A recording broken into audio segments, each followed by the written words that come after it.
আপনি দেখছেন news now, আমরা জানি কোনটা খবর।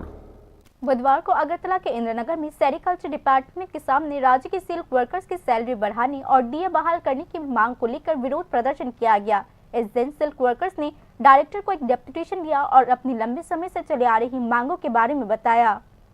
बुधवार को अगरतला के इंद्रनगर में सेरिकल्चर डायरेक्टर के ऑफिस के सामने राज्य भर के 50 से ज्यादा सिल्क वर्कर्स ने सैलरी बढ़ाने और महंगाई भत्ता बहाल करने की मांग को लेकर प्रदर्शन किया। बाद में उन्होंने संबंधित डिपार्टमेंट के डायरेक्टर को एक डेपुटेशन भी सौंपा। प्रदर्शनकारियों ने आरोप लगाया कि अभी उन्हें सिर्फ 230 रुपए प्रतिदिन दिया जा रहा है और वह भी बंद के दिनों में कोई सैलरी नहीं दिया जा रहा है। लंबे समय से इस कम सैलरी पर काम करते हुए उन्हें बहुत ज्यादा पैसों की दिक्कत का सामना करना पड़ रहा है। पाँच दिन आगे चिठी दिएছিলাম ডেপুটেশনের জন্য, ডাক্তার চিঠি মঞ্জুর করছে, আজকে ঢাকাইছে আমরা, ঢাকার পর আমরা আইছি, তারপরে আমরা দাবি এর আগে ডাক্তারের কাছে আমরা আসলাম, পরে তাই কইছে আমরা এটা দেখতেছি, কারণ এখন তো রেখার হাজিরা 300 কত টাকা, তা আমরা এই হিসাবে আমরা কইছি মিনিমাম আমরা এই 15 থেকে 20,000 টাকা চালু করতো এবং ডিআর যেটা চালু আসলো এটা আবার চালু করতো, এটা বন্ধ আছে এটা চালু করতো এবং আমরা পরিবার নিয়ে এখন চলতে খুবই কষ্ট হইতেছে। প্রত্যেকেই আমরা দাবি মানে দেনা বানা করে আসলে বাড়ি ঘর মানে জায়গা টাকা বেচছি আমরা সংসার চালাইতেছি। আপনারা কারা এবং কোন দপ্তরের ডাইরেক্টরের কাছে এসেছেন? Sericulture director. আপনারা কোন কর্মী?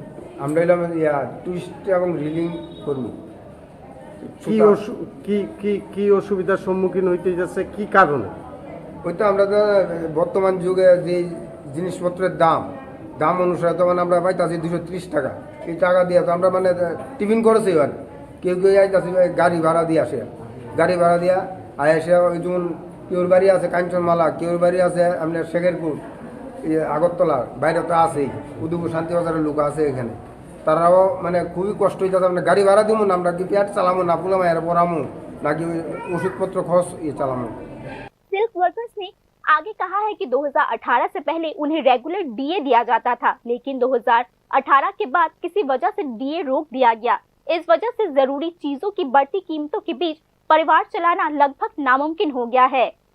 সরকার আমরার কথা, আমরা সব শ্রমিক ভাই বোনদের কথা তাদের কাছে পৌঁছাক, তারা আমরার দিকে একটু দেখো। আমরা এই 6,000 টাকা এই বাজারে কিন্তু আমরা 6,000 টাকা হয় না, সবার ঘরে 2 জন সন্তান আছে, তো তাদের পড়াশোনা খরচ, এরপর আমাদের গাড়ি ভাড়া সহ 6,000 টাকা আমরা কেউ দেওয়া, কিন্তু উদয়পুর শান্তিবাজার কিন্তু আরও কষ্টে আছে। আমরা বন্ধর টাকা দিয়েও দেয় না সরকারে, মানে আমরা যে 24 দিন কাজ হোক বা 22 দিন কাজ হোক যে মাসে এই টাকাটাই দেয়, আমরা বন্ধের টাকাও দেয় না। ওই তাই নিয়ে ডাইরেক্টর স্যারের কাছে আমরা মানে কথাটাও পৌঁছাইতাম চাই বা সরকারের কাছে আমরা বন্ধের টাকা দেখ বা টাকাটা একটু বাড়াই দেখ, তাহলে আমরা সবাই সুবিধা, শ্রমিকরা যেমন চলতে পারে।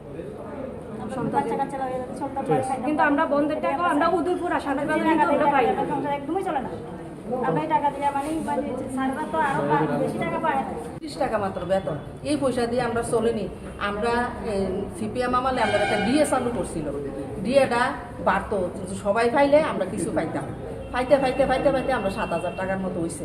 এরপরে এই 18তে ডিএটা বন্ধ হয়ে গেছে, পরে এই ডিএটা কাইটা নিচে আমরা থেকে, ওখানে আমরা পয়সা আর বাড়েও না, ইয়েও করে না, আমরা গিয়ে পয়সা দিয়ে চলতাম।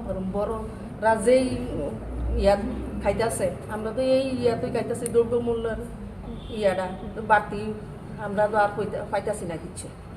এই আমরা আবেদন যাতে টাকা 2025-26 के बजट में त्रिपुरा सरकार ने सिल्क हैंडीक्राफ्ट पर जीएसटी को 12% से घटाकर 5% करके सेरिकल्चर को प्राथमिकता दी है। इस वजह से राज्य सरकार राज्य में सिल्क प्रोडक्शन से जुड़े लगभग 15,550 किसानों को सीधा या अपर्याप्त रूप से मदद कर रही है।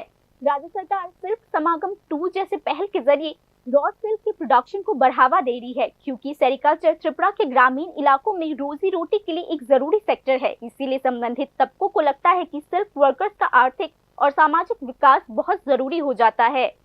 प्रदर्शनकारियों ने तुरंत सैलरी बढ़ाने, स्ट्राइक पे शुरू करने और डीए को फिर से शुरू करने की मांग की है। उन्होंने यह भी चेतावनी दी है कि अगर उनकी मांगे पूरी नहीं हुई तो वे आने वाले दिनों में बड़ा आंदोलन करेंगे।